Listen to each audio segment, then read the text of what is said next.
오늘은 유네스코 세계유산에 등재된 문화유산에 대한 이야기를 나눠보겠습니다. 여러분께 소개해드리고 싶은 한국의 문화유산만 해도 정말 많은데 하필 처음으로 소개해드리는 것이 유네스코에 등재된 일본의 유산입니다.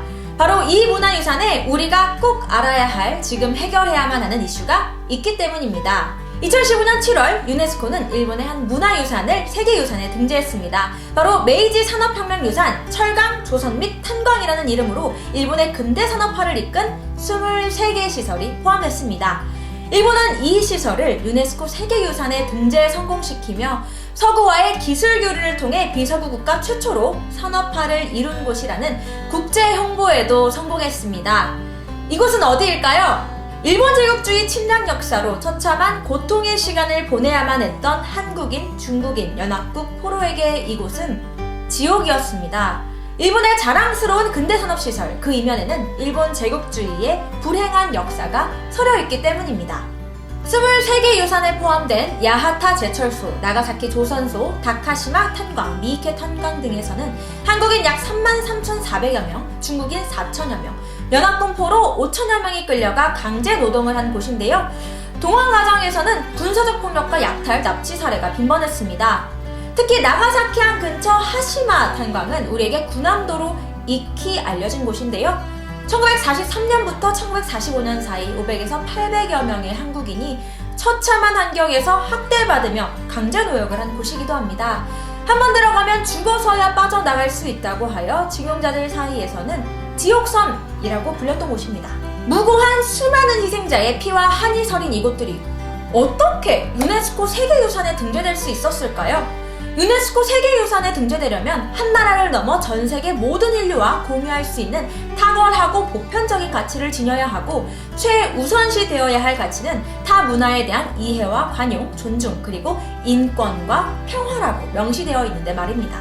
유네스코는 2015년 등재 당시 권고사항으로 이러한 강제동원의 역사를 고려해 각 시설의 전체 역사를 이해할 수 있는 해석 전략을 마련하라고 했습니다.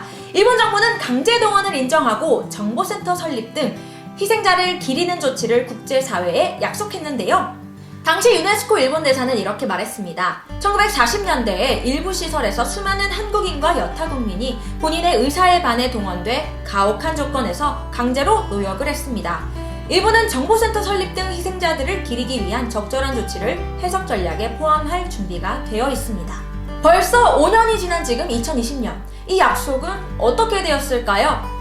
일본 정부가 세계유산위원회에 제출한 이행경과 보고서에는 강제노역 대신 한반도 출신 노동자가 일본 사업을 지원했다라는 왜곡된 내용을 담았고, 희생자를 기리기 위한 정보센터 역시 산업유산 보존과 인식제고를 위한 것으로 바꾸었습니다.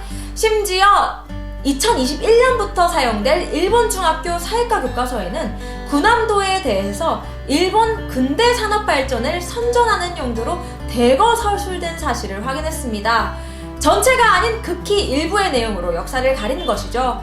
일본의 약속, 도대체 언제 지켜지는 걸까요? 유네스코 훈장에는 이런 말이 있습니다. 서로의 풍습과 생활에 대한 무지는 인류 역사를 통해 세계 국민 사이의 의혹과 불신을 초래한 공통적인 원인이며, 이 의혹과 불신으로 인류는 불일치가 너무 심해 자주 전쟁을 일으켰음을 인정하면서 평화를 잃지 않기 위해 인류의 지적 도덕적 연대 위에 평화를 건설해야 한다. 일본 근대 산업시설 이면의 불행한 역사를 인정하지 않는 일본 정부는 인류의 지적 도덕적 연대 위에 평화를 건설하고자 하는 의지가 있는 걸까요? 일본 제국주의 팽창을 위해 희생된 한국인, 중국인, 연합국 포로들의 인권, 아픔, 눈물을 무시한 채 우리는 평화를 향해 나아갈 수 없습니다. 이에 반크는 유네스코의 권고와 국제사회의 약속을 철저히 무시하고 있는 일본 정부가 올바른 역사적 진실을 알리고 다시는 그러한 일이 반복되지 않도록 반성하고 노력할 수 있도록 캠페인을 진행하고 있습니다. 이 문제를 해결하기 위한 활동 3가지 소개해 드릴게요. 먼저 국제청원 활동입니다. 세계 최대 규모 청원 사이트에 일본 근대산업시설 유산의 역사 왜곡 시정 청원을 올렸습니다. 1차 청원 대상으로 유네스코, 2차 청원 대상은 일본 외무성을 지정했는데요. 공보사항을 무시하는 일본 정부에 대한 무책임을 방관하는 유네스코 또한 무거운 책임이 있기 때문입니다. 이 청원에 참여하는 방법은 정말 간단합니다. 영상 설명란에 청원 참여 주소를 클릭하시고 성명과 이메일 주소를 입력하면 끝! 여러분의 참여와 주변 적극 공유를 부탁드립니다. 두 번째로 제안하는 활동은 반크의 영상을 널리 공유하는 활동입니다. 멈추지 않는 일본 제국주의 침략 시계를 멈춰 세우고 올바른 역사를 바로 세우기 위해 반크에서 제작한 다양한 영상들이 한국어, 영어로 제작되어 있습니다. 해당 링크는 영상 설명란에 넣어두겠습니다. 여러분의 SNS에서 공유해 올바른 진실이 널리 알려질 수 있도록 함께 해주세요. 마지막 세 번째 활동은 카드뉴스 홍보 활동입니다. 일본의 근대산업시설 유산의 역사 왜곡을 알리는 카드뉴스를 제작해 반크의 SNS 채널에서 배포하고 있는데요. 이 게시글을 공유해주시거나 해당 이미지를 다운받으셔서 직접 여러분의 SNS에서 홍보해주시면 됩니다.